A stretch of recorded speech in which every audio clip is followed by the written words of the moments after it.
안녕하세요. 강미정입니다. 100세 시대에 돌입하면서 노후 준비에 대한 관심이 점점 더 높아지고 있습니다. 특히 노후 준비는 일찍 시작할수록 더 풍요로운 노후를 보장받을 수 있다고 하는데요. 그래서 더더욱 우리 사회초년생들이 알아야 할 정보가 아닌가 싶습니다. 오늘도 사회초년생 두 분과 함께합니다. 안녕하세요. 안녕하세요. 네, 안녕하세요. 저는 이민우입니다. 안녕하세요. 양지은입니다. 자, 그럼 노후 준비에 대해서 강의해 주실 신승수 강사님 박수로 모시겠습니다. 예, 안녕하세요. 노후 준비 전문 강사 신승수입니다. 오늘 노후 준비의 필요성과 공적연금이라는 주제를 가지고 강의를 진행을 하겠습니다.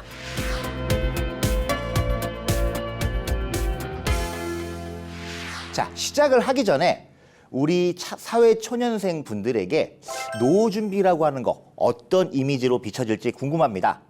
저는 아마 이런 이미지가 아닐까 싶어요. 자, 이게 뭐냐면요. 저기 한 200만 광년 떨어져 있는 안드로메다 성운이라고 들어보셨을 거예요. 아주 먼 나랑은 관계없는 이런 얘기로 생각이 되시지 않을까 그런 느낌이 듭니다. 그렇기 때문에 노후 준비라고 하는 것을 사실 준비를 안 하시게 돼요. 그래서 오늘 한번 이 시간을 통해서 우리 사회초년생분들이 어떻게 노후 준비를 하면 좋을까 이 내용을 말씀을 드리려고 합니다. 자, 강의는 이렇게 진행이 됩니다. 일단 우리가 왜 노후 준비를 해야 되는지 노후 준비의 필요성에 대한 얘기를 할 거고요. 두 번째로 어떻게 할 것인가 이것을 위해서 사회초년생을 위한 생애 설계라고 하는 내용을 말씀을 드리려고 합니다. 자, 마지막으로 무엇을 가지고 할 것인가 이것을 위해서 연금을 통한 평생월급 만들기 이 내용을 말씀을 드리고요. 이 평생월급 만들기 부분에서 중요한 것이 공적연금입니다. 공적연금의 의미 그리고 어떻게 활용하면 좋을까 이 내용을 가지고 진행을 하도록 하겠습니다. 자, 그럼 먼저 우리가 노후 준비가 왜 필요한지 이 필요성에 대해서 한번 살펴볼 건데요. 자, 한번 제가 질문을 드리고 싶습니다. 우리 사회초년생 분들은 내가 과연 몇 살까지 살 수 있을지 생각해 보신 적이 있으실까요? 100세까지 살 수 있지는 않을까요? 예, 그렇죠. 100세 정도. 저는 100세까지는 예. 잘 모르겠고 네. 한 90? 아, 네. 예. 지금 두 분이 굉장히 정확하게 보신 부분이 있습니다. 자, 볼게요. 지금 우리가 100세 시대에 산다는 얘기를 굉장히 많이 하죠. 그 얘기를 뒷받침하는 부분이 있습니다. 보통 우리가 오래 산다 이렇게 얘기를 할 때 수명 얘기를 하잖아요. 그러면은 우리는 보통 평균 수명을 가지고 얘기를 합니다. 그 평균 수명이랑 비슷한 것이 지금 보고 계시는 자료의 밑에 쪽 기대 수명이라고 하는 거죠. 0세 기준으로 내가 몇 살까지 살 수 있을 것인가 이 부분을 기대하는 건데 거의 평균 수명이랑 유사합니다. 2017년 기준으로 보니까 82.7세. 그런데 이게 중요한 것이 아니라 우리는 그냥 건강하게 오래 살다가 사망하는 이 나이가 중요할 것 같아요. 네. 그 연령을 전문 용어로 최빈 사망 연령이라고 하는데 2017년에 보시는 것처럼 88세죠. 최근에 2020년 통계청 자료가 나왔습니다. 역시 88세예요. 그 얘기는 지금 이 강의를 들으시는 우리 선생님들, 오늘 자리에 나와 계시는 분들, 내가 원하건 원치 않건 90세, 100세까지는 사신 그런 시대인 거죠. 그래서 어떻게 보면 정확하게 제 질문에 답을 해주셨습니다. 자, 그러면 이렇게 오래 사는 리스크가 있을 때 우리가 노후 준비를 잘하면 좋을 것 같아요. 근데 막상 현실은 그렇지 않다는 것을 느낄 수가 있습니다. 지금 보고 계시는 자료는 어떤 거냐면요. 2018년 삼성생명에서 낸 그 자료입니다. 이 자료는 이 한국인의 은퇴 보고서라고 되어 있는데 전 세계 기준으로 은퇴 전의 소득과 은퇴 이후의 소득의 격차를 나타내서 그 차이가 많이 나타난 상위 10개국을 보여주고 있는 거죠. 자, 보시면요. 1위 같은 경우는 자, 1위가 폴란드인데 얘 같은 경우에는요. 옅은 회색은 은퇴하기 전에 기대하는 소득이에요. 즉 내가 은퇴를 했을 때 어느 정도의 소득이 있을 것인가. 100이 기준인데 103이에요. 그 얘기는 뭐냐? 내가 100만 원을 버는 그런 사람이라고 하면 은퇴 이후에는 103만 원을 벌 거야. 이런 기대를 하는 거죠. 그게 어떻게 가능할까요? 저는 이해가 못하겠어요. 근데 현실은 어떻습니까? 56만 원, 무려 47이라고 하는 격차가 벌어지게 되는 거죠. 우리나라 어떨까요? 밑으로 조금 내려가다 보면은 우리나라가 보이게 되죠. 합리적이에요. 100만 원 기준인데 내가 은퇴를 하면 67만 원 정도 벌 거야 라고 기대를 하는 거죠. 근데 실제는 어떻습니까? 차이가 역시 발생을 합니다. 그러면은 어떤 얘기를 하고 싶은 거냐? 우리가 준비를 하면 되겠지라고 생각을 하지만 이 자료를 보더라도 그게 쉽지 않은 부분이에요. 자, 그러면 이거는 지금 아직 준비가 안 된 분들이잖아요. 우리는 지금부터 하면 돼요. 이 생각하실 수 있어요? 실제로 그럴까? 어렵다는 거죠. 자, 보고 계시는 게 어떤 거냐면요. 노벨 경제학상을 받은 모딜리안이라고 하는 사람이 만든 수입 지출 곡선입니다. 자, 사람마다 차이가 있긴 해요. 그렇지만은 보통 20대 한 후반부터 일을 하기 시작을 해서 수입이 계속 쌓이게 되고, 그리고 결혼을 하고 아이를 낳고 하다 보면은 돈이 나갈 일이 많이 생깁니다. 자, 그러면 그러다가 이제 어느 순간이 되면 경제적 정년을 맞이하게 되고, 그러면 그때부터는 수입이 줄게 되죠. 그러면 딱 보더라도 이 수입이 지출보다 많은 요 구간에서 요 뒤에 있는 지출이 수입보다 많은 구간을 준비를 해야 되는데, 그게 가능하냐 이거죠. 보시면은 연령대별로 돈 나갈 일 많잖아요. 아직 결혼하기 전이죠. 그러면은 결혼자금 준비해야죠. 아이를 낳죠. 그러면은 이제 교육자금 들어가야 되죠. 연령별로 돈 나갈 일이 굉장히 많습니다. 그렇게 생각을 해봤을 때 우리가 얘기할 수 있는 부분은 뭐냐? 노후 준비를 생각할 겨를이 없다라는 거죠. 그래서 노후 준비는 미리 해야 될 필요가 있습니다. 자, 그 다음에 경제 상황을 우리가 또 한번 봐야 될 것 같습니다. 최근에는 약간의 변동사항이 있긴 하지만 그래도 최근까지 우리는 이렇게 얘기를 합니다. 저성장 저금리 시대였고요.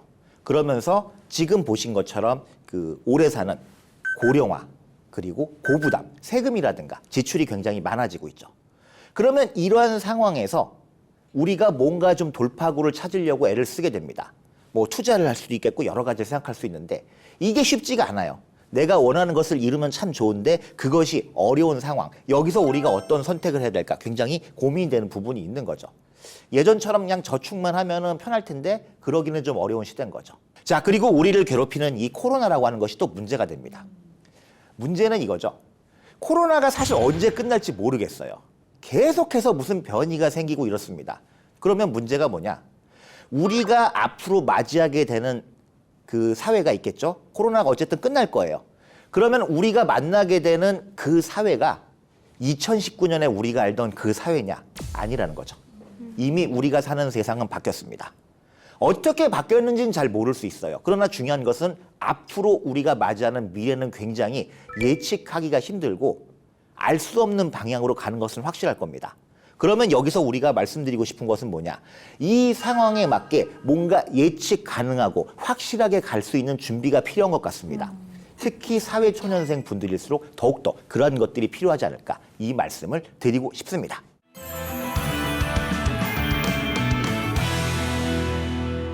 네, 지금까지 노후 준비의 필요성에 대해서 살펴봤습니다. 정말 왜 필요한지, 얼마나 필요한지 살펴볼 수 있었는데요.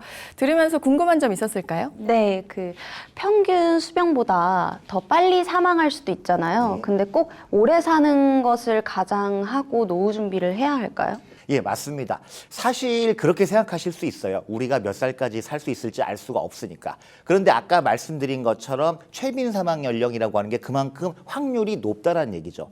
그러면 아까 두 분이 답을 해주신 것처럼 나는 그렇게 살지 알 수 없지만 그래도 90세, 100세까지 살 확률이 높은 것이 현실입니다. 자, 만약에 내가 90세까지 살 거라고 예상을 했어요. 거기에 맞는 생활비를 준비를 다 합니다. 그래서 90세가 되시는 12월 31일까지 딱 사시고 이 세상을 떠나면 완벽하겠죠. 근데 나는 90세까지 준비를 했는데 91세가 되는 1월 1일 눈을 딱 뜨게 되면 끔찍하겠죠. 네. 바로 그러한 부분입니다. 내가 몇 살까지 살 수 있을지는 모르지만 일단은 최대한 오래 살 것을 생각하시고 준비를 하는 것이 맞겠다. 이렇게 말씀드리고 싶습니다. 네. 그 답변으로는 사실 굉장히 이상적으로 들리는데 100살까지 살 거를 미리 다 준비할 수 있고 그렇죠. 차근차근 계획할 수 있다면 너무 좋겠지만 그렇죠. 우리가 못하고 있는 이유는 지금 형편이 안 되고 맞습니다. 지출이 많고 맞습니다. 이렇기 때문인데 그렇죠. 이거를 계속 제 사회에서 노후 준비해야 된다. 예. 이렇게 강조하는 이유가 사실은 현실적으로 어려운데 뭘지 맞습니다. 좀 개인에게 좀 맡길 수 있는 부분은 아닌지 좀 그렇죠. 궁금하네요. 아무래도 이걸 굳이 보면은 그냥 알아서 하면 되는 거지. 왜 이걸 보면은 준비를 하라고 얘기를 할까? 그 부분이 네. 부담이 되실 수는 있어요. 네. 근데 문제는 과연 개인들에게 맡기면 잘할 수 있을까? 아. 자, 여기에 대해서 리차드 탈러라고 하는 분이 계세요. 네. 이분이 이제 행동 경제학으로 유명한 분인데 이분이 이런 얘기를 하시더라고요. 이 사람이 우리는 합리적으로 행동할 거라고 생각을 하잖아요. 네. 실제로는 그렇지 않다라는 거죠. 비합리적이고 굉장히 감정에 치우쳐서 행동하는 게 오히려 우리다. 그리고 아까 제가 보여드리는 그 보면은 내용이 있는데요. PT를 잠깐 한번 옮겨볼까요? 이 부분도 그렇고요. 네. 그 다음에 바로 이 부분.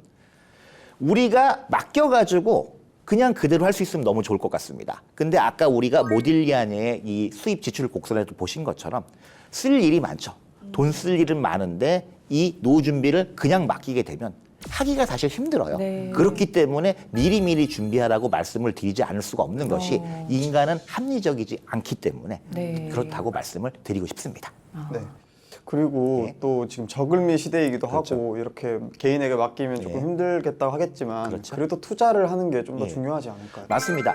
투자는 굉장히 중요한 부분이에요. 그리고 잘 해야 되는 부분이 있는데 다만 투자라고 하는 것은 원금 손실이라고 하는 가능성이 있는 그런 특성을 갖고 있죠.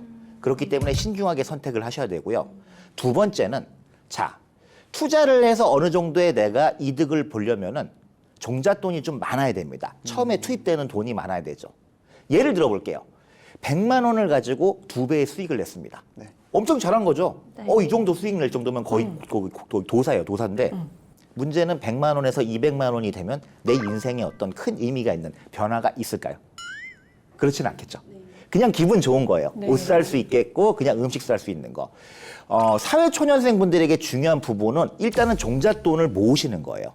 그러면서 종잣돈을 모으시고 어떤 내가 돈이 나가는 재무 목표를 달성을 해 나가시면서 그 과정에서 어느 정도 목돈이 생겼을 때 투자를 병행을 하시면 조금 더 효과가 있다고 말씀을 드릴 수 있습니다. 그래서 투자라든가 이런 것을 하기 전에 먼저 목표를 설정하고 확실하게 가는 것이 더 우선순위가 아닐까 이렇게 말씀드리고 싶습니다. 자, 이번 시간에 노후 준비의 필요성에 대해서 한번 얘기를 나눠봤습니다. 다음 시간에는 어떻게 노후 준비를 할 것인가 이 부분과 관련해서 사회초년생 분들을 위한 생애 설계에 대해서 말씀드리도록 하겠습니다. 감사합니다. 감사합니다.